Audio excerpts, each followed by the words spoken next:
Hi hello नमस्ते दोस्तों, this is Raunak sir और मैं आप सबका स्वागत करता हूं आपके प्यारे प्लेटफॉर्म आलसी इंजीनियर पे। दोस्तों, बच्चों की डिमांड थी कि सर आप इंजीनियरिंग मैथमेटिक्स 3 का पुणे यूनिवर्सिटी का एंड सेमेस्टर का ईएनटीसी का लेटेस्ट पेपर का सॉल्यूशन हमें दो। तो भाई मैं मई 2024 का जो आपका लेटेस्ट पेपर हुआ था ईएनटीसी ब्रांच का M3 का, उसका सॉल्यूशन आपके लिए लेके आया। मुझे पता है आपको बहुत एक्साइटमेंट है पूरा वीडियो देखने की, लेकिन बस एक बात, एक सजेशन है मेरा, आप इस वीडियो को पूरा देखने से पहले एक चीज की श्योरिटी ले लो कि आप लोग M3 का, आपके सिलेबस का यूनिट 3, 4, 5, 6 अच्छे से कर चुके हो। आप थोड़ा बहुत आपको जानकारी होगी यूनिट्स की, तभी जाके सोल्यूशन देखने में मजा होगा। डायरेक्टली अगर आप सोल्यूशन देखोगे तो शायद आपको M3 ओवरऑल डिफिकल्ट है वगैरह वगैरह वगैरह चीजें दिमाग में आ सकती। आलसी इंजीनियर के ऐप पे डिटेल में हर एक टॉपिक को क्यूरेट करके, सिर्फ यही पेपर नहीं, पिछले सारे के सारे जितने सारे पेपर्स लिए हुए हैं उन सारे पेपर्स का और हर एक ब्रांच के लिए हम लोगों ने सॉल्यूशंस निकाल के दिए हुए हैं। वीडियो सॉल्यूशन से, हैंड रिटन नोट से, तो आप आलसी इंजीनियर का ऐप डाउनलोड कर सकते हो। फटाफट जो चीजों को आपको 4 दिन लगेंगे वो चीजें आप एक दिन में खत्म कर सकते हो, उसकी गारंटी वारंटी मिले तो आपको बस पेन पेपर लेके एक और एक्स्ट्रा दिन देके प्रैक्टिस करनी होगी। ये चीज आपकी तरफ से बस पेंडिंग है, उसको आप सही से करोगे ना तो भाई मार्क्स ही मार्क्स आएंगे। चलो बिना टाइम गवाए मैं आपको unit by unit along with MCQs सब कुछ बताने वाला हूं। ध्यान से वीडियो देखना, पेन पेपर आपके सामने रखना। क्वेश्चन नंबर 1 आप सभी को पता है एमसीक्यू वाला क्वेश्चन रहता है। तो क्वेश्चन नंबर 1 में हमें सवाल क्या दिया भाई, दो मार्क्स के लिए पूछा हुआ है। शुरुआत करते हैं ए सब क्वेश्चन के साथ। For F of X is equal to x square, H is equal to 2, second forward difference delta square F of X is given by. अब ये यूनिट 3 न्यूमेरिकल मेथड का सवाल है, जहां पे आपको फाइनाइट डिफरेंस ऑपरेटर के बारे में पता होना चाहिए। फॉरवर्ड वाला होता है, बैकवर्ड वाला होता है और सेंटर वाला होता है। तो भाई यहां पे फॉरवर्ड डिफरेंस ऑपरेटर के बारे में बात करी, एच की भी वैल्यू दी। अगर एफ ऑफ एक्स आपका एक्स स्क्वायर है तो डेल्टा एफ ऑफ एक्स, जिसे फॉरवर्ड डिफरेंस ऑपरेटर बोलते हैं, वो होगा F of X plus H minus F of x. एक और बार डेल्टा हमें यूज करना है बिकॉज सेकंड फॉरवर्ड निकालना है, तो हम फॉर्मूला वाइज दोनों को डेल्टा डेल्टा लगाएंगे। वापस F of X plus 2h minus F of X plus H होगा, F of X plus H minus F of X होगा। दोनों का सब्ट्रैक्शन करोगे तो फाइनली आपको ये वर्जन दिखाई देगा। अब आपको करना क्या, आपका ओरिजिनल फंक्शन क्या करता है, चीजों का क्या करता है भाई, यहाँ पे स्क्वायर करता है। तो सिंपल चीज है, हम लोगों ने x की जगह पे, जब यहाँ पे x है तो यहाँ पे आपने x पुट किया, उसका स्क्वायर किया कि नहीं। अब यहाँ पे कितना है, x प्लस 2h, h की वैल्यू कितनी है 2 है, तो ये टोटल x प्लस 2 इंटू 2 4, उसका स्क्वायर हो जाएगा। फंक्शन काम क्या करता है, स्क्वायर करने का। तो यहाँ पे हो गया स्क्वायर, यहाँ पे minus 2 into f of X plus H यानी कि x प्लस 2 का स्क्वायर हो गया, और यहाँ पे आपका x square as it is. अब a plus B bracket square तो हम सबको आता है, उसी को यहाँ पे हम लोगों ने अच्छे से सिंप्लीफाई किया। सब कुछ जितना कैंसिल हो सकता है उतना कैंसिल करने के बाद बचा 16 में से 8 चले गए दोस्तों, और answer that we have got is nothing but 8। आया समझ में। सेम चीज बैकवर्ड के लिए भी पूछी जा सकती है, तो आप बैकवर्ड की भी थोड़ी सी प्रैक्टिस जरूर कर लेना। नेक्स्ट क्वेश्चन देखते हैं। ये क्वेश्चन जो है ये वेक्टर डिफरेंशिएशन का यूनिट नंबर 4 का क्वेश्चन है। यूनिट वेक्टर आपको फाइंड करना है, direction normal to the surface. ये डायरेक्शनल डेरिवेटिव नाम के टॉपिक में छोटा सा पैच आता है। X square plus y square plus z square is equal to 9 at 1,2,2 करना है। तो आपको ऑप्शंस भी दिए, तो बेस्ट सोल्यूशन आपको बताता हूं। आपको इस पूरे सरफेस के बाद हमेशा एक इक्वेशन आती है जिसको आपको फाई कंसिडर करना है, यानी कि 9 को भी आप एक साइड में लेके आओगे तो आपका पहले तो फाई बनेगा। इस फाई का आप डेल फाई बनाओ। अब ये डेल बैकवर्ड ऑपरेटर नहीं है, ये डेल का मतलब होता है ये आपका डेरिवेटिव निकालता है वेक्टर्स का। इसका मतलब है भाई का वेक्टर डेरिवेटिव, यानी कि एक्स स्क्वायर का डेरिवेटिव कितना आएगा 2x आई कैप, इसमें पूरे y का डेरिवेटिव क्या आएगा 2i j कैप, पूरे z का डेरिवेटिव क्या आएगा 2z और k कैप आएगा। अब यहाँ पे x y z की वैल्यूज हमें दी है 1 2 2, वो हम लोगों ने सब्स्टिट्यूट करनी है। सब्स्टिट्यूट करने के बाद भाई साहब यूनिट वेक्टर निकालना है। यूनिट वेक्टर का मतलब क्या होता है, आपका original vector upon magnitude of that vector. अब ओरिजिनल वेक्टर तो मिल चुका है, मैग्नीट्यूड कैसे निकलते हैं, इसका स्क्वायर इसका स्क्वायर इसका स्क्वायर, अंडर रूट किया तो ये आएगा 6, ऊपर से 2 कॉमन, 2 और 6 कट गया तो 3 यहाँ पे आ गया। तो भाई यहाँ पे देख के हम लोगों को पता चल जाता है कि आपका आंसर जो है कहीं पे नेगेटिव साइन है नहीं, तो आपका ऑप्शन 2 तो चला जाता है, फिर बचता है ऑप्शन 1 3 या फिर 4। उसमें से भी हमें पता चला है आई कैप 2 जे कैप प्लस 2 के कैप वाला वर्जन है, ये सिर्फ आपका 1 और 4 में दिखाई दे रहा है, और आपको पता है 2 और 6 कैंसिल होकर यहाँ पे अपने को 1/3 मिलेगा। इसका मतलब है option number 1 is your correct answer. Correct. Next देखते हैं सी। द वैल्यू ऑफ, ये आपका यूनिट नंबर 6 कॉम्प्लेक्स नंबर का, कॉम्प्लेक्स वेरिएबल का क्वेश्चन है, जहां पे हम लोगों ने कॉचीज थ्योरम यूज करना है सॉल्विंग के लिए। अब यहाँ पे क्लोज्ड कर्व इंटीग्रल दिया हुआ है 4z² plus z upon z minus 1 dz, where c is mod z is equal to लिखा हुआ है 2। अब सबसे पहले तो आपको रीजन पता होना चाहिए ताकि आपको ऑप्शंस में पता चले। ऑप्शन में कोई जीरो तो है नहीं, इसका मतलब है जब भी कभी आपका पोल, अब यहाँ पे z is equal to z minus 1 लिखा है कि नहीं, तो इसका मतलब है z इज इक्वल टू 1, ये आपका किसका लोकेशन है, पोल का लोकेशन है। पोल आपके रीजन से बाहर होगा तो आंसर 0 होगा, लेकिन ऑप्शन में कहीं पे 0 लिखा है क्या, नहीं, इसका मतलब रीजन के अंदर ही है। तो बिना डायग्राम ड्रॉ किए भी आप लोग डायरेक्टली बोल सकते हो आपका जो स्टैंडर्ड फॉर्मूला आएगा वो क्या आएगा, 4z² plus z upon z minus 1 dz का स्टैंडर्ड फॉर्मूला आता है 2πi इंटू एफ ऑफ वो पोल जो कि आपके रीजन के अंदर हो, यानी कि एफ ऑफ 1। अब मुझे बताओ, यहाँ पे हमें एफ ऑफ जेड निकालना बहुत जरूरी है, तभी जाके एफ ऑफ 1 का काम होगा। तो जो पोल आपके रीजन के अंदर है उसको छुपाओगे तो आपको यहाँ पे एफ ऑफ जेड मिलेगा, जो मैंने ऊपर ऑलरेडी लिखा हुआ है। तो f of z is equal to कितना लिखा है, 4z² प्लस z। तो यहाँ पे अब z की जगह पे 1 डालोगे क्योंकि पोल की लोकेशन है, तो 4 1² प्लस 1 करोगे ओरिजिनल फॉर्मूला में, तो ये 5 into 2 10πi will be nothing but आपका आंसर। क्वेश्चन नंबर 4 डी, हमें अब यहाँ पे एफ बार दिया हुआ है और हमें पूछा है curve integral F bar dot d r बार निकालो। ये लाइन इंटीग्रल का सम है, वर्क डन का सम है, यूनिट नंबर 5 वेक्टर इंटीग्रेशन का सम है। तो सिंपल चीज आपको करनी है, ये अगर एफ बार है तो आपको पता है F bar dot d r बार का फॉर्मूला क्या आएगा, f1 dx plus f2 dy। अब क्लियरली सारे के सारे मुझे एक तो x में चाहिए नहीं तो y में चाहिए। यहां पे बहुत अच्छी चीज हो चुकी है, y square is equal to क्या दिखाई दे रहा है, x क्लियर मतलब है y square is equal to x से तो डेरिवेटिव लोगे तो 2y dy is equal to dx। तो instead of keeping everything in terms of x, let us keep it everything in terms of y। सब कुछ y के terms में लेके आते। देखो ये x स्क्वायर है तो x, यहाँ पे x की वैल्यू कितनी है, y स्क्वायर का स्क्वायर हो जाएगा, तो y स्क्वायर का स्क्वायर। साथ में dx का नोटेशन कितना आ रहा है, 2y dy। x as it is, इस x की जगह पे आपने y स्क्वायर को एज इट इज लिखा, ये y एज इट इज, ये dy as it is. Theme समझ में आई। देखो रिप्लेसमेंट वाइज x को रिप्लेस किया है, x स्क्वायर को रिप्लेस किया है और dx को रिप्लेस किया है ताकि सारी चीजें y में दिखे। और रेंज तो हमें y की पता ही है, वो कहां से कहां तक दी है, 0 से लेके 1, तो 0 से लेके 1 हुआ। सारे y के एलिमेंट सेपरेट करके dy लिखा, इंटीग्रेट किया बड़ा भाई बाय बड़ा भाई, upper limit by lower limit किया, 1 bye upper limit minus lower limit किया, 1/3 प्लस 1/4, सिंप्लीफाई करा, 4 plus 3 by 12 is nothing but our answer. So 7/12 is nothing but our answer in this case. Last 2 questions, ये दोनों एक एक mark के questions होते हैं, बहुत आसान, सिर्फ और सिर्फ फॉर्मूला उठा के आपको यहाँ पे पटकना है। आप खुद देख सकते हो, कॉचीज इंटीग्रल थ्योरम का फॉर्मूला होता है 1/2πi closed curve integral F of Z upon क्या होता है, z माइनस a dz वाला आपका फॉर्मेट रहता है, जो कि यहाँ पे मैंने क्लियरली आपको टिक करके दिया। हैविंग सेड दिस, ये सबसे इजी, ये यूनिट 3 का क्वेश्चन है। अगेन यहाँ पे आपको यूलर का फॉर्मूला पूछा है। अब जिन्होंने पढ़ाई करी उनको तो यूलर का फॉर्मूला सबसे इजी लगेगा, क्योंकि वो होता है y1 plus y0 plus h into F x0 comma y0। तो यहाँ पे आपका option 1 will be your answer. तो भाई ये थे आपके एमसीक्यूज। आई एम श्योर आपको इस पर्टिकुलर पेपर के सारे एमसीक्यूज अच्छे से समझ में आए हैं। इंजीनियरिंग करना अब हो गया और भी आसान। पुणे यूनिवर्सिटी का न्यूली अपडेटेड 2024 पैटर्न, 2019 पैटर्न और भी कई यूनिवर्सिटीज के fully updated curated PYQ inclusive courses अब आपको दिखेंगे आलसी इंजीनियर के ऐप पे। भाई 2 लाख से ज्यादा बच्चे ऑलरेडी जुड़ चुके, आप किस बात का वेट कर रहे हो, जल्दी से join us now, link in the description. Thank you. अब बात करते हैं यूनिट नंबर 3 न्यूमेरिकल मेथड की। भाई न्यूमेरिकल मेथड्स में आपको 2 क्वेश्चंस पूछे जाते हैं, हर एक क्वेश्चन में आपको 3 सब क्वेश्चंस दिए जाएंगे। अब क्वेश्चन नंबर 2 में ABC अपन देखते हैं क्या क्या हम लोगों को पूछा हुआ है।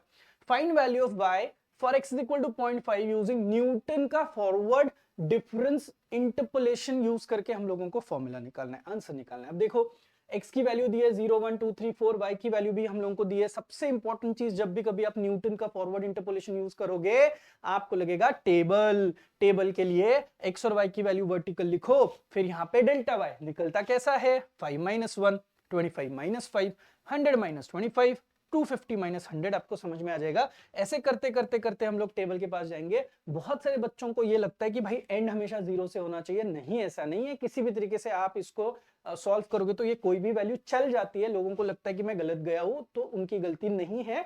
जरूरी नहीं है कि हमेशा एंड में आपका 0 आ जाए। तो देखो एंड में आपका बस एक सिंगल नंबर आएगा, तो एंड कहां पे होता है, आपका डेल्टा रेस्ट टू 4y0 पे आपका एंड हो रहा है। तो ये अगर मुझे मिल चुका है, अब इंपॉर्टेंट चीज हमें ओरिजिनल फॉर्मूला में u की जरूरत लगती है। u का फॉर्मूला है x minus x not by H. Data क्या दिया है, एक्स नॉट तो यहां से मिला 0, x क्या दिया है, उन्होंने कुछ दिया है क्या आपको, x इज इक्वल टू कितना दिया है 0.5, तो आप यहाँ पे 0.5, यहाँ पे 0, और आपको पता है गैप कितनी है 0 और 1 के बीच की गैप अगर आप देखोगे तो यू विल फाइंड कि आपका h का वैल्यू कितना आ रहा है 1, इसका मतलब है यहाँ पे डिवाइड बाय 1 होगा, तो आपको u की वैल्यू मिल चुकी है, that value is nothing but 0.5। अब u भी मिल चुका है, क्यों ना आप डायरेक्ट फॉर्मूला पे अटैक करें।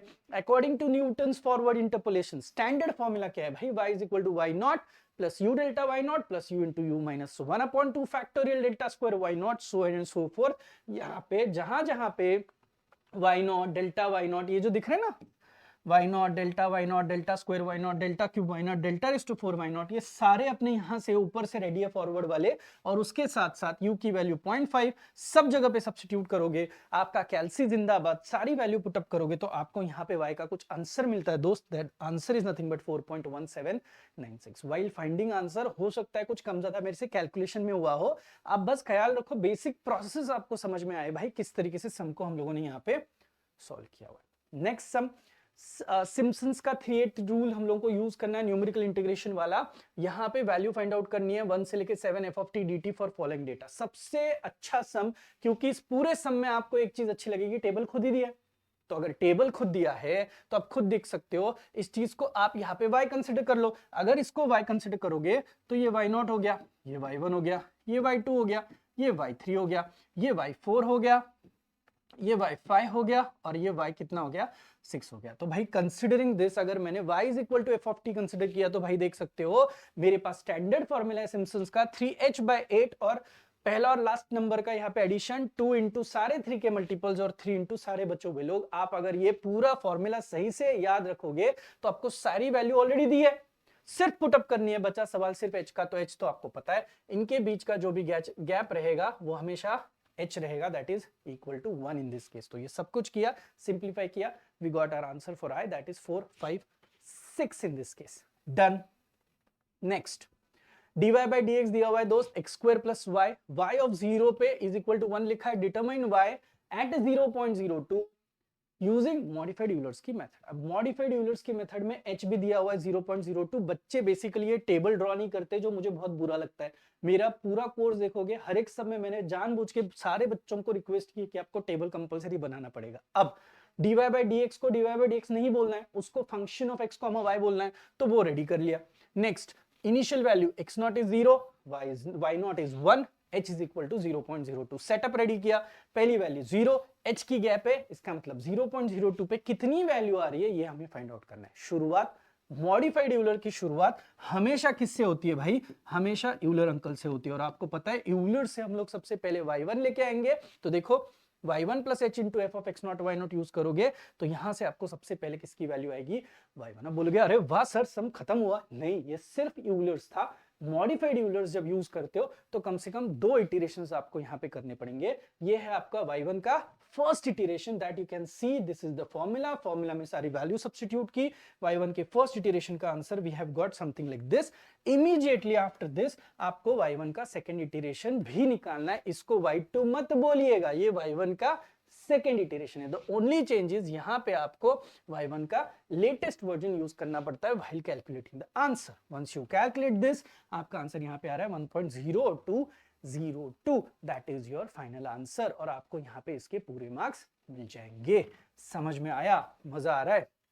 क्वेश्चन 2 खत्म। क्वेश्चन 3 देखते हैं। अब लैग्रेंजेस का इंटरपोलेशन हम लोगों को निकालना है, लेकिन इस केस में याद रखना सिर्फ लैग्रेंजेस के इंटरपोलेशन हम लोगों को निकालना है, हमें इक्वेशन निकालनी है, बट इस इक्वेशन में हमें कोई भी x की वैल्यू नहीं दी है। इसका मतलब है ये इन टर्म्स ऑफ पॉलिनोमियल आएगा, इन टर्म्स ऑफ x आएगा, राइट। अब x दिया है 0, 1 और 2, y दिया है 7, -1 और -7। तो चुपचाप आप सबसे पहले क्या करो, आप खुद बताओ मुझे, यहाँ पे जो वैल्यूज पुट करोगे तो ये भाई साहब जो है ये आपके y0 हो जाएंगे, ये आपका y1 और ये आपका क्या हो जाएगा y2। इनको चिपक के आपको किसको लिखना पड़ेगा, L1, L0, L1 और L2 को निकालना पड़ेगा। इसे कहते हैं लैग्रेंजेस के पॉलिनोमियल, जो आपको फाइंड आउट करने।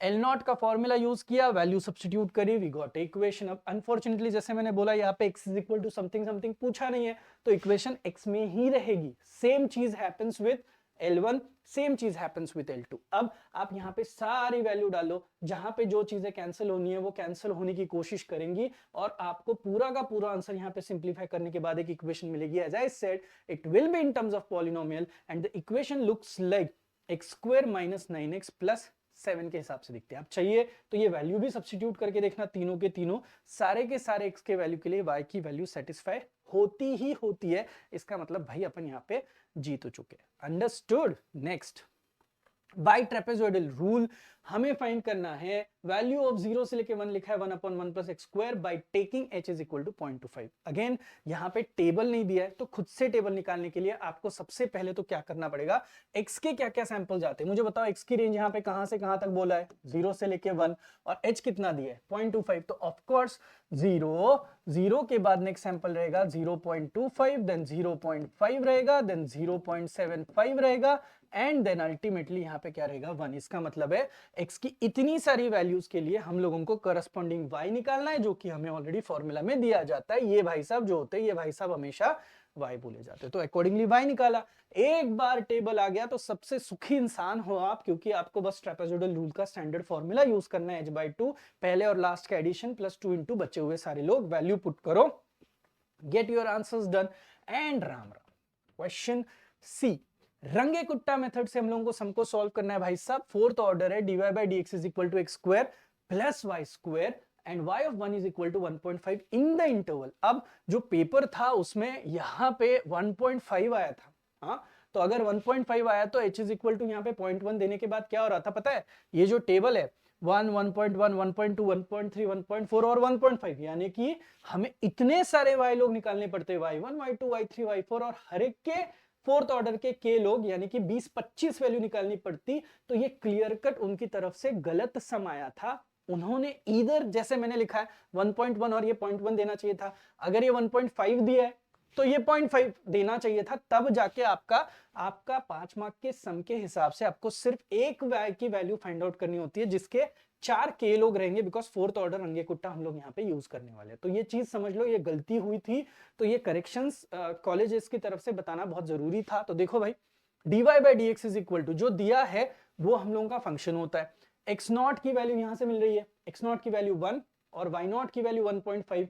अब इतना मिलने के बाद हमें h भी दिया हुआ है 0.1, तो 1.1 पे जब हम लोग इसको फाइंड करेंगे तो हमें y1 को निकालना है। y1 को निकालने के लिए पहले आपको क्या क्या निकालना पड़ता है, k1 को यूज करके फिर आता है k2 को यूज करके फिर आता है k3 और k3 को यूज करके फिर आता है k4। भाई इतना आसान नहीं है, बहुत मेहनत लगती है। एक वैल्यू गलत गई ना, आपका सारा सम खत्म, और ये हमेशा आता है रंगे कुट्टा वाला प्रोसेस, तो आपको बहुत अच्छे से करना है। देन सारे k लोग फाइंड करने के बाद आपको सिर्फ k को फाइंड करना पड़ता है, 1/6 k1 plus 2 k2 plus 2 k3 plus k4। अब आप यहाँ पे सारी वैल्यूज डालने के बाद k आएगा, और आपको पता है y1 निकालना था, तो that is always y not plus k। अब वैल्यू डालोगे तो आपको यहाँ पे आंसर मिलेगा 1.8955। आई एम श्योर आपको कॉन्सेप्ट समझ में आई है, किस तरीके से इसको करना है ये देखा है।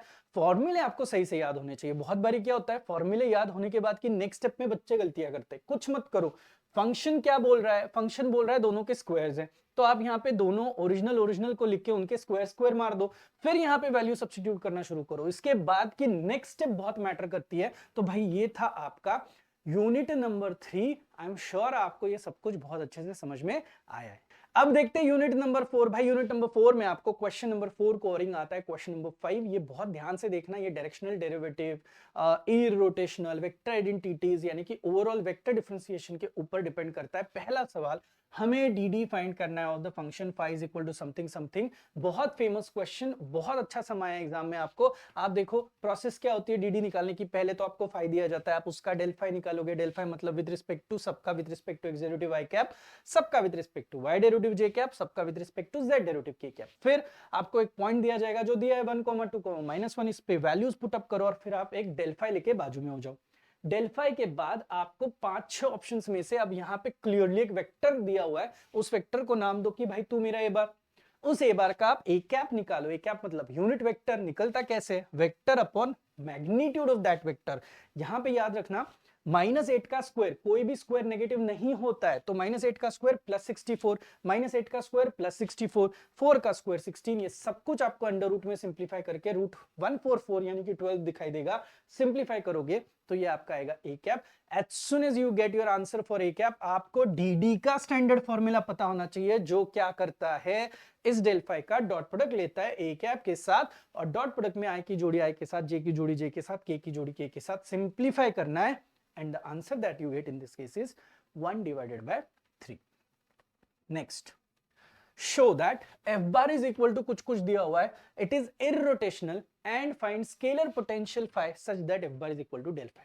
बेस्ट सम है, आपको भी पता है, मुझे भी पता है, जब इरोटेशनल की बात की जाती है, आप जो भी दिया है उसका कर्ल निकालो, यानी कि डेल क्रॉस एफ बार, और उसका आंसर दुनिया किधर भी जाए आपको कितना लेके आने का है, 0 लेके आने का है। तो देखो भाई, एफ बार मेरे पास था ही, मैंने डेल क्रॉस एफ बार का सेटअप लगाया डिटरमिनेंट फॉर्मेट में, आई कैप जे कैप के कैप डबा बाय डबा एक्स डबा बाय डबा वाई डबा बाय डबा जेड f1 f2 f3। अब जब मैं इसका डिटरमिनेंट फाइंड करने के लिए जाऊंगा सेटअप लिखने के बाद, तो मैंने पूरा डिटरमिनेंट का सेटअप लगाया, and as soon as I found, आप यहां पे देख सकते हो, सारा का सारा डिटरमिनेंट चेक करने के बाद -2y को -2y काट रहा है, 6xz² को 6xz² काट रहा है, और 6 को 6 काट रहा है, इसका मतलब है 0i cap plus 0j cap plus 0k cap, यानी कि डेल क्रॉस एफ बार का आंसर कितना आ रहा है, 0। भाई आता ही आता है, इसीलिए आप बोल सकते हो एफ बार आपका कौन है, irrotational. As soon as it is irrotational, आपको फाई को फाइंड करना है। फाई फाइंड करने का तरीका बेस्ट है, f1 dx plus f2 dy plus f3 dz, simply अलग अलग इंटीग्रेशन के फॉर्म में लिखो। विद रिस्पेक्ट टू x है तो y और z constant, with respect to यहाँ पे y होना चाहिए, विद रिस्पेक्ट टू अगर y है, विद रिस्पेक्ट टू अगर y है तो z constant, and with respect to z है तो कोई कांस्टेंट नहीं रहेगा। अब विद रिस्पेक्ट टू x में y और z कांस्टेंट है, तो विद रिस्पेक्ट टू y में x टर्म नहीं होनी चाहिए, और विद रिस्पेक्ट टू z में x और y नहीं होने चाहिए। तो इस हिसाब से सेटअप करोगे तो f1 तो भाई जैसे वैसे यहाँ पे लिखोगे ही लिखोगे। ऐसा f2 लो जहां पे x ना हो, अब देखो यहाँ पे x है तो ये टर्म नहीं आएगी, सिर्फ -2yz वाली टर्म आएगी, और ऐसा f3 लो जहां पे x और y दोनों नहीं होने चाहिए। अब इसमें x है तो ये नहीं लोगे, इसमें y तो ये नहीं लोगे, तो पूरा का पूरा हट जाएगा, तो f3 हम नहीं यूज कर रहे, F2 को हम लोग ले रहे हैं। ये पूरी कॉन्सेप्ट मैंने मेरे नोट्स में बहुत डिटेल में दी, और मैंने बोला था थोड़ा पढ़ो तब जाके आप ये सॉल्यूशंस बहुत अच्छे से समझ सकते हो। फिर इसका इंटीग्रेशन किया, जिनको कांस्टेंट रखना था उनको कांस्टेंट रख के, and the answer that we have got is over here. This is how we have solved it. Understood this?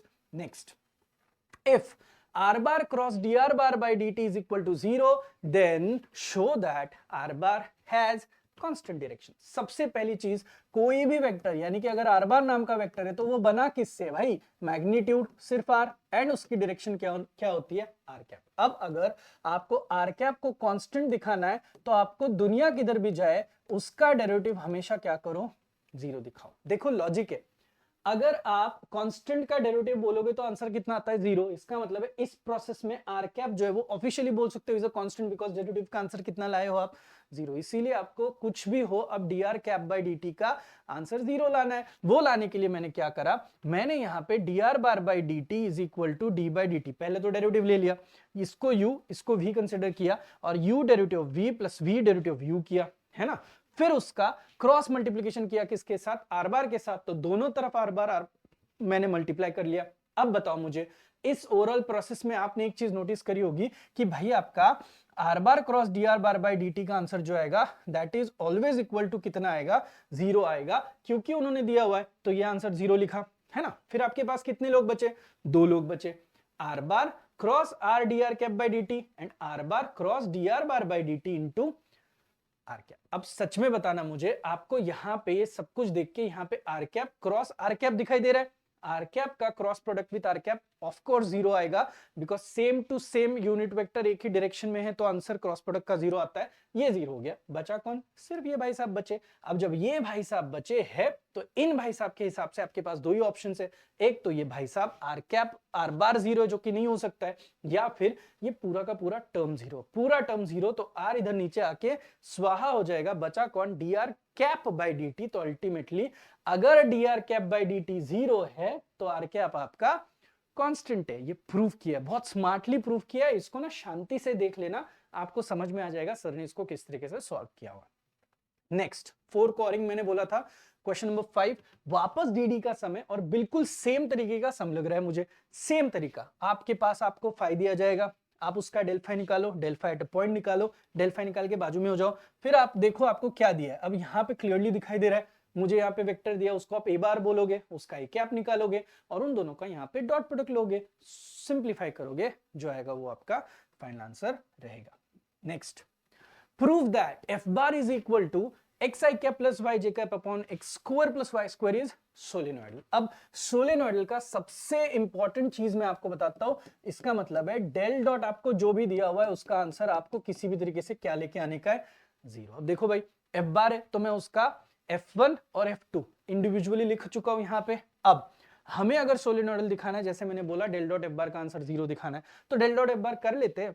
Del dot ये भाई साहब, अब आप मुझे बता देना, डेल डॉट का मतलब है, डेल का मतलब होता है डैबा बाय डैबा एक्स आई कैप, डैबा बाय डैबा वाई जे कैप का डॉट प्रोडक्ट हो रहा है इनके साथ। तो आपको भी पता है अब क्या होना है, आई की जोड़ी आई के साथ, जे की जोड़ी जे के साथ, इस तरीके से यहां पे सेट होगी। अब बताओ यहां पे with respect to x derivative में एक्स ऊपर भी है नीचे भी है, तो यहाँ पे u बाई वी का रूल लगेगा।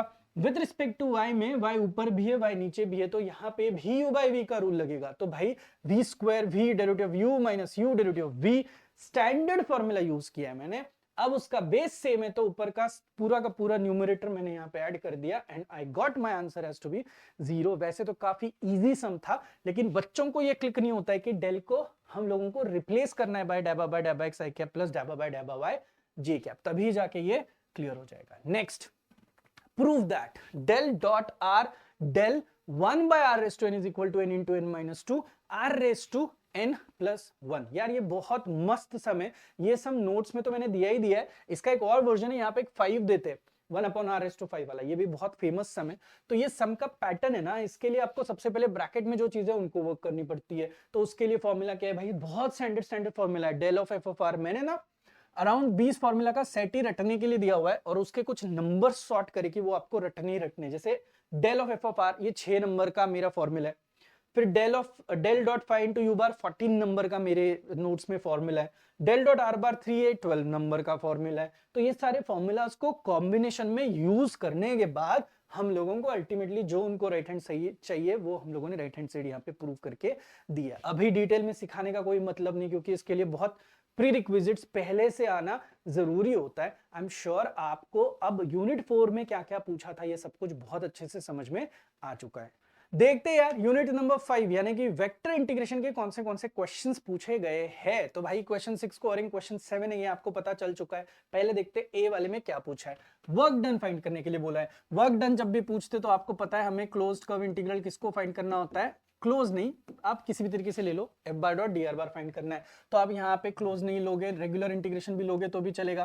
तो F bar dot d r बार हमें फाइंड आउट करना है और कौन दिया है, ऑब्जेक्ट एलिप्स दिया है। तो आपको पता है ये वर्क डन का लाइन इंटीग्रल के कॉन्सेप्ट में कौन सी चीजें होती है, मैं बताता हूँ कौन सी चीजें। एक तो आपको पैराबोला का सम पूछा जा सकता है, स्ट्रेट लाइन का सम पूछा जा सकता है, अननोन पाथ का सम पूछा जा सकता है, एक्स वाई जेड को टी में डायरेक्टली आपको वैल्यूज दी जाती है उसमें पूछा जा सकता है, सर्कल में पूछा जा सकता है और एलिप्स में पूछा जा सकता है। सो लाइन इंटीग्रल के टोटल कितने टाइप्स है, 6। तो उसमें से यहाँ पे एलिप्स वाला टाइप हम लोगों को पूछा हुआ है। हम लोग चुपचाप क्या करेंगे, वर्क डन का फॉर्मूला लिखेंगे, curve integral F bar dot d r बार f1 dx f2 dy f3 dz। f1 f2 f3 ऊपर दिए हुए हम लोगों को। अब बताओ उसमें हमें इनिशियली पता चलता है z की वैल्यू खुद ही 0 दी है, तो z की वैल्यू 0 है तो dz भी तो 0 होगा। तो इन सब में से z अंकल 0 हो जाएंगे और तो और ये पूरी टर्म ही आपकी यहाँ पे 0 हो जाएगी। तो आपको इतू सी टर्म दिखाई देगी और उसमें एक्स वाई के रिप्लेसमेंट भी दिए, x is equal to 5 cos theta, y is equal to 4 sin theta. तो dx dy और थीटा की रेंज हमेशा 0 से लेके 2 पाई जाती है। अब आप शांति से इन सारे सब्स्टिट्यूशंस को यहाँ पे रिप्लेस करोगे तो सब कुछ आपको विद रिस्पेक्ट टू थीटा दिखाई देगा विद द रेंज 0 से लेके 2 पाई। जब भी कभी आप 0 से लेके 2 पाई के रेंज में एंटर करते हो तो रिडक्शन फॉर्मूला ऑन हो जाता है। और रिडक्शन फॉर्मूला की खासियत, कोई भी 0 से लेके 2 पाई वाला फॉर्मूला जहां पे अगर आपको किसी भी कॉस या साइन की पावर ऑड दिखी तो आप खटाखट आंसर को 0 लिख सकते हो। ये देखो यहाँ पे ऑड पावर्स है, इसका 0, लेकिन इनके 0 नहीं आएंगे। इनको आपको यूजिंग रिडक्शन फॉर्मूला कन्वर्ट करना पड़ेगा। भाई ऐसे सम्स में रिडक्शन फॉर्मूला आपको आना कंपलसरी है। मैंने मेरे कोर्स में डिटेल में ये सब कुछ सिखाया हुआ है भाई। अब इतना समय नहीं है कि मैं आपको बता दूं, लेकिन हाँ थीम आप समझ लो कि अब जब अगर वर्क डन के सम करने हैं तो सर ने बोला है 6 टाइप है और सर ने बोला है कि आपको क्या अच्छे से करके जाना है भाई, रिडक्शन। तो ये ऐसी बेसिक चीजें जब आप ओवरऑल एक्सट्रैक्ट करोगे ना जो मैं सिखा रहा हूं उससे, तो आपको उसका फायदा हो जाएगा। तो ओवरऑल 20 पाई प्लस 20 पाई आपका आंसर आता है, answer comes out to be 40 pi. और यूनिट आप जूल्स लिख सकते हो, मैंने बस यूनिट करके यहाँ पे लिख के चीजें खत्म करने की कोशिश की। Again I am telling you, reduction formula बहुत बड़ा रोल प्ले करता है। Next sum, r bar dot n cap ds over surface of a sphere radius 4 with center at origin। अब ये जो सम आप देख रहे हो ना, ये गॉस डाइवर्जेंस थ्योरम का सम है जहां पे double integration is correlated with what, triple integration. खुद बता देना यहाँ पे ये आप ओरिजिनल के साथ कंपेयर करोगे, इधर ही देखो तो आपको एफ बार की वैल्यू क्लियरली मिल जाएगी, दैट इज आर बार। तो डेल डॉट एफ बार की जगह पे आप क्लियरली यहाँ पे क्या डालोगे, डेल डॉट आर बार। और डेल डॉट आर बार का आंसर हमेशा आपके पास, अगर आपने वेक्टर आइडेंटिटीज करी है प्रीवियस यूनिट की, तो आपको डेल डॉट आर बार का आंसर दिखाई देगा 3। तो यहाँ पे आएगा 3 विल कम आउट, और ये ट्रिपल इंटीग्रेशन 3, और यहाँ पे क्या दिखाई देगा, डीवी। अब इसको अपने को सॉल्व करना है, तो डीवी को सॉल्व करने के लिए स्फीयर दिया हुआ है, स्फीयर के लिए क्या बोला है भाई, रेडियस कितना है 4, तो x square plus y square plus z square is equal to, आप इस केस में कितना डाल सकते हो, इन जनरल होता है ना स्फीयर, सॉरी ये आर स्क्वायर होना चाहिए। तो आप मुझे बताओ रेडियस की रेंज कहां तक जाएगी, ऑफ कोर्स 0 से लेके 4 जाएगी, और फाई की फिक्स्ड होती है 0 से लेके 2 पाई, थीटा का फिक्स्ड होता है 0 से लेके पाई। ये सारा स्फीयर का बेसिक्स में सिखा चुका हूं, इस टाइप के सम एग्जाम्स में आते हैं, ये भी मैं बता चुका हूं। आपको डीवी का स्टैंडर्ड फॉर्मूला यूज करना है, that is r square sine theta d r d theta d phi. 3 आपका बाहर आएगा, आर की रेंज, थीटा की रेंज, फाई की range, r square sine theta d r d theta d phi, तीनों numbers में चाहिए तो सेपरेट करो, आर स्क्वायर का integration r cube by 3, d phi का इंटीग्रेशन फाई, और साइन का इंटीग्रेशन माइनस कॉस थीटा 0 से लेके पाई। सब कुछ सिंप्लीफाई करो with upper limit lower limit, you get your answer as 256 pi. Are you guys getting my point? भाई इतना भी डिफिकल्ट नहीं है अगर आप कॉन्सेप्चुअली जाओ तो। नेक्स्ट स्टोक्स थ्योरम, भाई ये थीम रहती है, लाइन इंटीग्रल के बाद आपको गॉस डाइवर्जेंस थ्योरम आता है और स्टोक्स थ्योरम आता है। लाइन की जगह पे कभी कभी ग्रीन्स थ्योरम पूछा जाता है, जो आगे आपको दिखाई देगा। स्टोक्स थ्योरम का समय हमें ऑलरेडी यहाँ पे F bar dot d r bar दिया हुआ है, राइट, और हमें C is the circle given by, circle की इक्वेशन दी है, और सर्कल की इक्वेशन में लिखा तो वैसे स्फीयर है, x plus z is equal to कितना लिखा है 2। शांति से देखो, दिया अगर सिंगल इंटीग्रेशन है तो Stokes theorem basically single integration को डबल इंटीग्रेशन में कन्वर्ट करता है। जो पूछा जाता है मोस्टली आपको उसका अपोजिट वर्जन निकालना है, यानी कि आपको अभी इसको डबल इंटीग्रेशन से सॉल्व करके देना है। डेल क्रॉस एफ बार, भाई एफ बार मेरे पास है, मैंने डेल क्रॉस एफ बार जैसे मैं डिटरमिनेंट फॉर्म से निकालता हूं, निकाला तो मेरी वैल्यू आई माइनस आई कैप माइनस जे कैप माइनस के कैप। अब सिर्फ डेल क्रॉस एफ बार निकाल के मैं यहाँ पे रुकूंगा नहीं, मुझे डॉट प्रोडक्ट लेना है किसके साथ, एन कैप। एन कैप का क्या फॉर्मूला होता है, एन कैप का फॉर्मूला होता है del phi upon mod del phi. Phi कहां से लाओगे, ये देखो, ये जो छोटी सी इक्वेशन होती है ना स्फीयर के बाजू में, तो x plus z is equal to 2 को एक साइड में लो के फाई, फिर डेल फाई का मॉड डेल फाई, तो यहाँ पे आपका एन कैप रेडी हो जाएगा। इन दोनों का डॉट प्रोडक्ट लो, आई की जोड़ी आई के साथ, जे की है ही नहीं, के की के के साथ, ये जोड़ी लगाओगे तो आपको यहाँ पे आंसर दिखाई देगा। सिंप्लीफाई करोगे तो minus double integration root 2 into ds। अब ds का मतलब होता है सरफेस। सरफेस कहां से निकलेगा भाई, खुद ही सर्कल बोले ना ये लोग, तो आप यहाँ पे सर्कल का ही कॉम्बिनेशन यूज करो, और रेडियस भी दिए यहाँ पे, तो ये आर स्क्वायर के हिसाब से जाओगे तो ये 2 स्क्वायर आएगा। तो आपको भी पता है ये सर्कल बनेगा, मैं यही से आपको सिंप्लीफाई करके भी दिखा सकता हूँ। ये क्लियरली क्या बनेगा, सर्कल बनेगा। तो आपको पता है रूट 2 आपका बाहर आएगा, डबल इंटीग्रेशन माइनस साइन, ये ds जो है इसकी जगह पे आप लोग माइनस रूट 2, और क्या लिख सकते हो टेक्निकली, पाई आर स्क्वायर होता है ना सर्कल का आपका ओवरऑल एरिया होता है ना। आप बताओ r कितना है, 2 है, तो ये आपका आंसर कितना होना चाहिए था, minus root 2 as it is, pi as it is, और ये 2 का स्क्वायर। सिंप्लीफाई करोगे तो minus 4 root 2 pi will be nothing but आपका answer minus 4 root 2 pi is nothing but answer. बस इसको अब अच्छे बच्चों की तरह लिखने की कोशिश करिए, बाकी कुछ है नहीं। आपको बेसिकली कॉन्सेप्ट समझ में आई होगी कि भाई ये चलता किस तरीके से, वर्कआउट कैसे होता है। Understood this. नेक्स्ट 6 स्कोरिंग 7 था, तो 7 का एक क्वेश्चन एज यूजुअल मैंने आपको बोला था, एक बार आपको दिया हुआ है अलोंग द स्ट्रेट लाइन। अब ये स्ट्रेट लाइन वाला वर्जन है, लकीली यहाँ पे ग्रीन थ्योरम के ऊपर सम नहीं आया है, तो स्ट्रेट लाइन तो बहुत सिंपल है। F bar dot d r बार का सेटअप लगा दो, स्ट्रेट लाइन का स्टैंडर्ड फॉर्मूला है x minus x1 upon x2 minus x1 is equal to y minus y1 upon y2 minus y1 is equal to z minus z1 upon z2 minus z1। अब ये सारे standard formula में x1 x2 की जो value x1 y1 z1 और x2 y2 z2 की value डाल दो, तो आपको यहाँ पे इनको इज इक्वल टू t के साथ कंपेयर करना है। x की वैल्यू 1t, y की वैल्यू 1t, z की वैल्यू 1t। जीत गए भाई, dx dy dz भी सब dt dt dt आ जाएगा। टेबल में जो x की रेंज है वही y की t की रेंज आएगी, तो ये भी 0 1 0 1 हो गया, सब सेट हो गया, वैल्यू पुट करी, dt कॉमन लिया, सारे t अंकल सेट करे, and the answer that we have got is nothing but integrate करने के बाद बड़ा भाई बड़ा भाई वाला आंसर इज 1/3। अरे आसान सम था ना। अब देखना नेक्स्ट, स्टोक्स थ्योरम को हम लोगों को यहाँ पे इवैल्यूएट करने के लिए बोला हुआ है। As usual 4y dx plus 2z dy plus 6y dz पूछा हुआ है, and c is the circle. वापस स्टोक्स थ्योरम में सर्कल वाला सम इन लोगों ने दिया है, चलो अच्छी बात है। x minus Z plus 3 equal same format, आपको सिंगल इंटीग्रेशन दिया है, आप डबल इंटीग्रेशन के लिए जाओ, तो ये डबल इंटीग्रेशन पहले डेल क्रॉस एफ बार निकाला, डेल क्रॉस एफ बार के बाद डेल क्रॉस एफ बार आ गया ना, अब डेल क्रॉस एफ बार आने के बाद आपको नेक्स्ट निकालना है एन कैप। एन कैप के लिए आपको पता है ये इक्वेशन यूज करके एन कैप आएगा, तो एन कैप यहाँ पे आ गया, उसको भी मैंने बॉक्स कर दिया। अब जो एन कैप आया उसका और उसका डॉट प्रोडक्ट आई की जोड़ी आई के साथ के की जोड़ी के साथ लगा के यहाँ पे हम लोगों ने सेट कर दिया। अब भाई ये पूरा का पूरा वर्कआउट करने के लिए आपको तो पता है ये 9 आता है, वहीं से पता चलता है कि दैट इज 3 स्क्वायर, यानी कि रेडियस कितनी है 3। तो आप इसको डायरेक्ट भी कर सकते थे, जो लॉजिक हम लोग यूज करते हैं पाई आर स्क्वायर वाला, बस देख लेना बड़ा चढ़ा के मैंने कैसे लिखा है पाई आर स्क्वायर, और ये 8/√2 तो ऑलरेडी आ चुका था, सिंप्लीफाई किया, आंसर इज 36√2 और पाई। श्योर कि आपको ये सारी चीजें समझ में आ रही है। एंड देन सी वाला क्वेश्चन जहां पे डाइवर्जेंस थ्योरम हमें यूज करना है, और ये सिलेंडर के लिए यूज करने के लिए बोला है। पहले वाला आया था वो स्फीयर के लिए था, अब जो आया है वो सिलेंडर के लिए आया है। प्रोसीजर वही है, इसको ओरिजिनल के साथ कंपेयर करोगे तो आप एफ बार दिया है तो डेल डॉट एफ बार निकालो, डेल डॉट एफ बार जब आप निकालोगे तो आपको गॉस डाइवर्जेंस थ्योरम के हिसाब से क्या करना है, यहाँ पे डेल डॉट एफ बार की वैल्यू लिखनी है, दैट इज 2 × 1 + z × dv। अब हर एक सिलेंडर जिस हिसाब से रखा हुआ है, अब यहाँ पे जो सिलेंडर रखा हुआ है दैट इज केप्ट वर्टिकली, तो आपको सिलेंडर जो आपको दिखाई देता है that is kept like this, तो इसीलिए आप देख सकते हो इसके x² + y² = r² के साथ इसके स्पेसिफिक रेंजेस और स्पेसिफिक नोटेशंस रहेंगे। कीप दैट इन माइंड, ये मैंने टेबल करके सिखाया हुआ है जब नोट्स में सिखाया तब, राइट। आपको अब याद रखना पड़ेगा, जैसे ही करोगे सारी चीजें r dr d5 dz में हो जाएंगी, r आएगा d5 आएगा dz आएगा, इंडिविजुअली इंटीग्रेट होगा और सबके बाद इसकी सिंप्लीफाई करके वैल्यू आएगी। तो answer that you get in this case is nothing but 32 pi. I am sure मैं डिटेल में एक्सप्लेन नहीं कर रहा हूं बिकॉज ये ऑलरेडी चीजें कोर्सेस में दी है, और आई एम श्योर आप तभी सोल्यूशन देख रहे हो जब आपने पढ़ाई करी है, राइट। तो होपफुली यूनिट नंबर 5 आपको बहुत अच्छे से समझ में आ चुका है। देखते हैं यूनिट 6 में हम लोगों को क्या क्या सवाल पूछे गए थे। तो भाई क्वेश्चन नंबर 8 को और क्वेश्चन नंबर 9 रहेगा।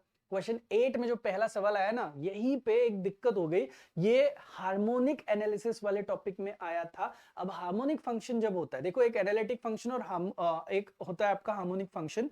एनालिटिक पे यूजुअली सम्स आते हैं, हार्मोनिक पे यूजुअली सम्स नहीं आते थे, लेकिन हार्मोनिक के कुछ प्रूफ्स है, 4-5 प्रूफ्स है, वो आपको बहुत सही से आने चाहिए थे। उसमें से ये वन ऑफ द प्रूफ है, इस प्रूफ को हम लोगों को वर्कआउट करना है। तो बेसिकली यार फॉर्मूला क्या होता है आपका, ओरिजिनल एफ ऑफ जेड जो u प्लस आई वी कहा जाता है, तो एफ डैश ऑफ जेड हम लोग हमेशा लिखते हैं विद रिस्पेक्ट टू एक्स में डैबा यू बाय डैबा एक्स प्लस आई डैबा वी बाय डैबा x। अब अगर ये f डैश ऑफ z है तो इसका मैग्नीट्यूड देखोगे तो मॉड करके आप यहाँ पे निकाल सकते हो चीजों का रियल पार्ट का स्क्वायर प्लस इमेजिनरी पार्ट का स्क्वायर। सो मॉड का स्क्वायर करोगे तो रूट यहाँ से हट जाएगा। ये क्यों लिखा, क्योंकि ये आपके इक्वेशन की राइट हैंड साइड है जो हमें प्रूव करनी है, तो ये बाद में हम लोगों को लगेगा। फिलहाल आप क्या करो, हमें यहाँ पे real part of f of Z बोला है, खुद बताना एफ ऑफ जेड है कौन, ये टर्म है। Real part of f of Z कौन रहेगा, सिर्फ यू रहेगा। तो आपको पता है हमें यहाँ पे डैबा स्क्वायर बाय डैबा एक्स स्क्वायर प्लस डैबा स्क्वायर बाय डैबा वाई स्क्वायर ऑफ क्या करना है, यू स्क्वायर करना है। अब देखो हमें स्टैंडर्ड फॉर्मूला के हिसाब से जाओगे तो ये यू स्क्वायर को अंदर लो, तो डैबा स्क्वायर बाय डैबा एक्स स्क्वायर यू स्क्वायर, डैबा स्क्वायर बाय डैबा वाई स्क्वायर यू स्क्वायर।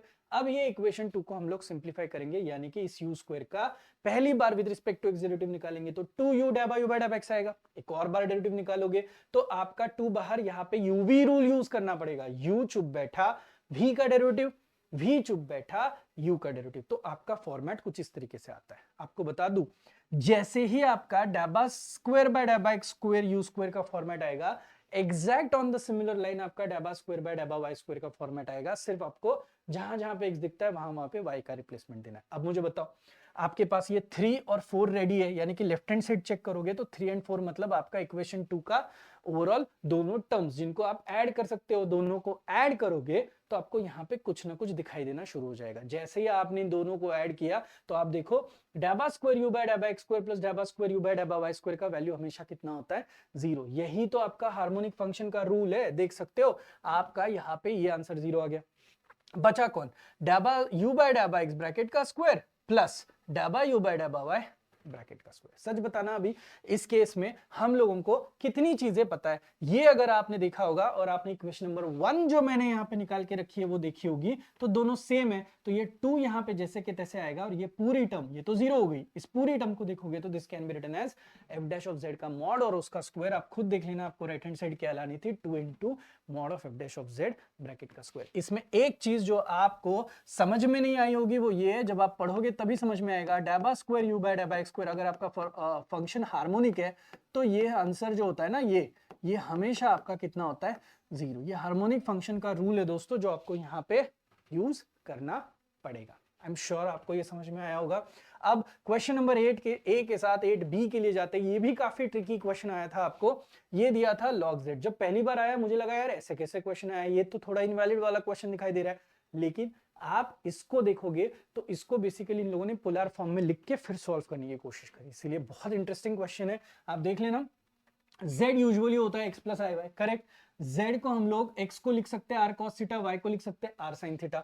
तो इसमें से आप देखोगे तो r कॉमन आया तो cos theta plus i sin theta को लिखा जाता है e raise to i theta. इसका मतलब है ये z का एक, मैंने बेसिकली पहले भी बोला हुआ है, z को आप पोलर फॉर्म में लिख सकते हो, that is r e raise to i theta. अब r e raise to i theta में हमें अभी फिलहाल यहाँ पे mod z is equal to 1 दिया है, यानी कि रेडियस जो है वो 1 है। इसका मतलब है यहाँ पे क्लियरली r की जगह पे क्या आएगा, 1 आएगा। तो सिंपल चीज है, z इज इक्वल टू कितना हो गया, e raise to i theta. अब बताओ अगर ये z है तो इसका dz कैसे आएगा, डेरिवेटिव, e का डेरिवेटिव e होता है, सिर्फ आगे i आएगा और d थीटा बैठेगा, थीटा की रेंज आएगी 0 से लेके 2 पाई। देखो दोस्तों जो log z लिखा हुआ है उसको हम लोग log z की जगह पे e raise to i theta और dz की वैल्यू यहाँ पे लिख देंगे। अब log और ये आपको पता है log की प्रॉपर्टी, दोनों एक दूसरे को कैंसिल करके यहाँ पे i थीटा बन जाएगा, तो ये i theta into i e raise to i theta बन जाएगा। अब एक i दूसरा i square becomes -1, minus sign यहां पे आई, बचा कौन, theta e raise to i theta. तो भाई विद रिस्पेक्ट टू थीटा एक को u एक को v कंसीडर करके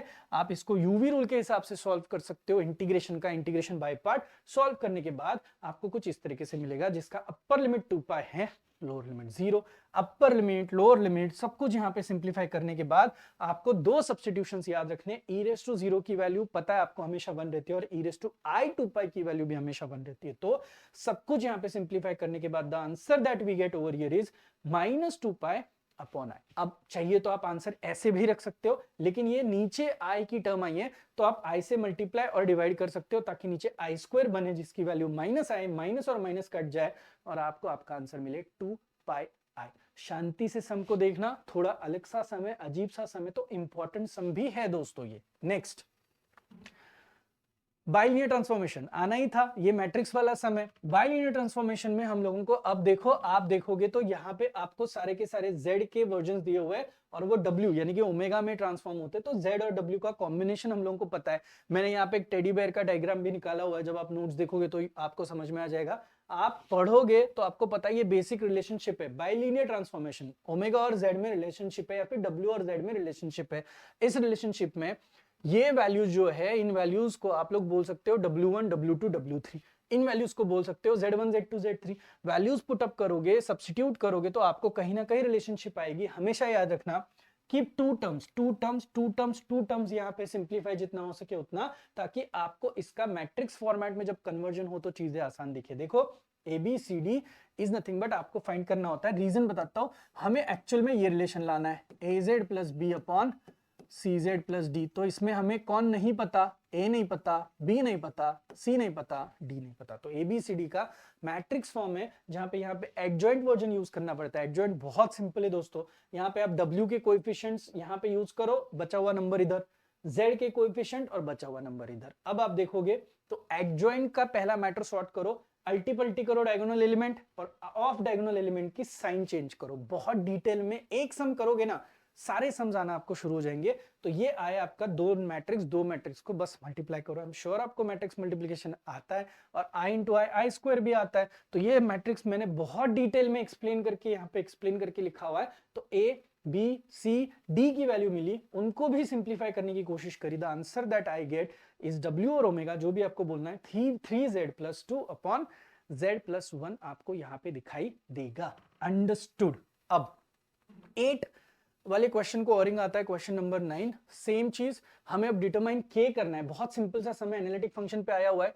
F of z is equal to हमें दिया हुआ है, आपको क्या करना है, एफ ऑफ जेड जैसे ही मिला है आपको पता है f of z is equal to क्या होता है, यू प्लस आई वी। तो जो पहला प्लेयर है वो यू मिलेगा, दूसरा प्लेयर जो आई को चिपक के वो भी मिलेगा।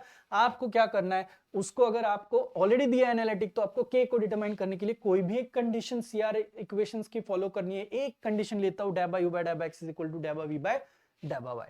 यू लिया with respect to x derivative करा और देखा, और सिमिलरली v लिया with respect to x derivative किया और देखा, कंपेयर किया, तो आप खुद देख सकते हो x को x मैच हुआ है, x square plus y square match होने के लिए k की वैल्यू कितनी लग रही है 1। तो क्लियरली यहां से k की वैल्यू मुझे कितनी मिली 1। नेक्स्ट इवेल्युएट करने के लिए बोला है मुझे कॉट z को यूजिंग क्या है, C is the circle mod z is equal to 4। पहले तो आप mod z is equal to 4 वाला सर्कल ड्रॉ करो, चेक करो कॉट z का मतलब आपको मुझे दोनों को पता है, cot can be written as cos z upon sine z। Sine z zero कहां पे होता है, साइन z जो है वो जीरो कहां पे होता है, z is equal to sine inverse of zero पे। आप साइन इनवर्स ऑफ जीरो की वैल्यू देखोगे तो जीरो आती है, या फिर आप पाई आता है, या फिर माइनस पाई आता है, या फिर 2 पाई आता है, या फिर माइनस 2 पाई आता है। आप खुद चेक करो आपको कितनी वैल्यूज लेनी है जो 4 के अंडर आएगी। अब टेक्निकली पाई आपको पता है, आप कैलसी पे भी चेक करोगे तो 3.142 के आसपास होता है, तो ये 4 के अंदर आ रहा है, जीरो भी 4 के अंदर आ रहा है। तो ये और ये तीन ही ऐसी वैल्यूज रहेंगी जो आपके एज इन पोल कंसिडर की जाएगी और वो अंदर आ रही है। इसका मतलब है अब हमें इन तीन वैल्यूज के लिए यहाँ पे रेसिड्यू मेथड से आंसर को निकालना पड़ेगा। इसके लिए आपको कुछ रूल याद करने पड़ेंगे जब इस तरीके का सम आता है। अगर आपका F of Z cos Z upon sine Z है तो आपको cos z को f1 ऑफ z कंसीडर करना है, sin z को f2 ऑफ z कंसीडर करना है। और हमेशा जब आप सम को सॉल्व करोगे तो रेसिड्यू का एक फिक्स्ड फॉर्मूला है f1z upon d by d z of f2z at z is equal to z naught. तो यूज करोगे तो f1z कितना है cos z upon d by d z of sin z कितना आएगा, cos z ही आएगा, cos z by cos z 1। जैसे r1 same आपको R2 मिलेगा 1, सेम मिलेगा R3 1। अब मेरी गलती क्या, ये 1 1 1 आपका ऐड हो जाएगा, रेसिड्यूज ऐड होते हैं और चिपकता कौन है 2 पाई है। स्टैंडर्ड फार्मूला के हिसाब से अगर इंटीग्रेशन का आंसर लेना है तो 2 पाई आई इंटू 3 ओवरऑल कैलकुलेट करोगे तो answer that you gate is 6 पाई आई। आसान था ना, तो ये बहुत इजी था, बस यहाँ पे थोड़ा सा दिमाग लगाना था। और ये है आपका फाइनल वाला सम, बीएलटी का थियरी वाला सम। बाइलिनियर ट्रांसफॉर्मेशन में हमें w और z का रिलेशनशिप दिया, ओमेगा या z का बोल सकते हो। x axis in z plane is mapped onto circle mod of omega is equal to 1 लिखा हुआ है। अब आप खुद देख लेना, यहाँ पे x एक्सिस लिखा हुआ है, इसका मतलब y की वैल्यू जो है वो आपकी क्लियरली क्या होगी 0। w is equal to i minus z upon i plus z. अब मुझे बताओ आपको यहाँ पे y अगर 0 दिया है तो आप चीजों को किस में लाने की कोशिश करोगे, लेफ्ट हैंड साइड में z लाने की कोशिश करोगे, because z is equal to क्या होता है x प्लस आई वाई। अगर इसमें कुछ वैल्यू मिली तो रियल पार्ट और ये आएगा, I am sorry, real part और ये आएगा आपका i इंटू इमेजिनरी पार्ट, है कि नहीं, i इंटू ये जो पार्ट है। तो ये पार्ट और ये पार्ट आप कंपेयर करोगे, बोलोगे y इज इक्वल टू 0 होने की वजह से वो पार्ट अपना क्या है 0 है। इस तरीके से आपको रिलेशनशिप मिलेगा। तो आपको यहाँ पे करना क्या है, ये जो w और z का कॉम्बिनेशन दिया है ये रीवर्क करना है, रीफ्रेम करना है। इसको इधर लो, सारे w अंकल जो है वो उधर पे भेज दो, सारे z अंकल इधर पे रख दो, तो आपको सारा w वर्जन इधर पे दिखता है और z वर्जन लेफ्ट में दिखता है। अब z को रिप्लेस करो बाय x प्लस आई वाई और W को जगह पे आप U प्लस आई भी सब्स्टिट्यूट कर सकते हो। फिर आता है आपका यहाँ पे रैशनलाइजेशन, जो कि आप रियल पार्ट और इमेजिनरी पार्ट का करते हो। यहाँ पे प्लस है तो यहाँ पे माइनस, रैशनलाइजेशन करके सिंप्लीफाई, मेहनत है ना भाई, सिंप्लीफाई करके टर्म्स लाओगे। टर्म्स लाने के बाद आप देखोगे यहाँ पे i इंटू आई बनेगा आई स्क्वायर, इधर से पूरा i हट जाता है तो ये वाला पार्ट इधर लिखा है, आप देख सकते हो this is real part and this is imaginary part. हमें क्या पता है, इमेजिनरी पार्ट जो है वो 0 है क्योंकि y की वैल्यू कितनी दी है यहाँ पे 0 है। तो आप यहाँ पे इमेजिनरी पार्ट को 0 करके इस पार्ट को यहाँ पे 0 कंपेयर करोगे ना y का, तो ये इमेजिनरी पार्ट आया। अब ये 0 तो u स्क्वायर v स्क्वायर इधर आया, तो u square plus v square is equal to 0, यानी कि under root of u square plus v square is equal to कितना होगा 1 मॉड w, यानी कि ओमेगा इज इक्वल टू कितना होता है 1। तो भाई ये ओवरऑल आप देखोगे तो ये था आपका यूनिट नंबर 6 हर एक सम जो है वो मैंने डिटेल में बताने की कोशिश आपको की। आई एम श्योर आपको ये भी समझ में आया होगा। तो दोस्तों आपको पता चल चुका है मई 2024 के सोल्यूशन किस तरीके से है और सारा का सारा डेटा अब आपके पास आ चुका है। आप बस अच्छे से पढ़ाई करो और अच्छे मार्क्स लेके आओ। यूनिट बाय यूनिट भी आपको सही से सारी चीजें अब मैं समझा चुका हूं, एमसीक्यूज भी मैं आपको बहुत सारे बता चुका हूं। तो आई एम श्योर आप अच्छे मार्क्स लेकर ही आओगे और आपके सर को और भी प्राउड फील कराओगे। Okay, all the very best बच्चों and thank you so much. मिलते हैं नेक्स्ट वीडियो के लिए। Bye bye.